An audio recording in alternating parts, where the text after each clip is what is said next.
Hi hello అండి, అందరికీ good morning అండి. మనం ఆడవాళ్ళం లేచిన దగ్గర నుంచి ఉరుకులు పరుగులుగా చేస్తూ ఉంటాం పని అయితే.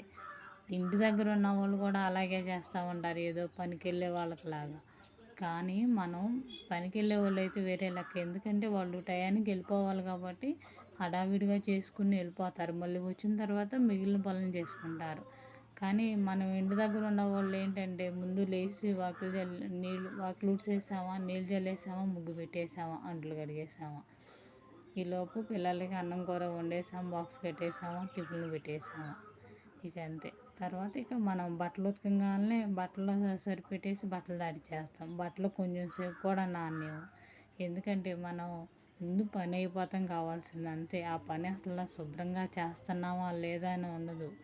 మనకు పని అయిపోతే ముందు ఒక పని అయిపోయినట్టు లెక్కగా ఉండిద్ది. అసలు పని అనేది మనం ఇంట్లో పని చేస్తూ ఉండాలి, కానీ పొద్దుగుకులు ఉండిద్ది. కానీ ఆ పని నీట్గా చేసామా లేదా అని చూసుకోవాలి. ఎందుకంటే నీట్గా లేని పని అయినా ఒకటే, అవ్వకపోయినా ఒకటే. ఏమంటారు?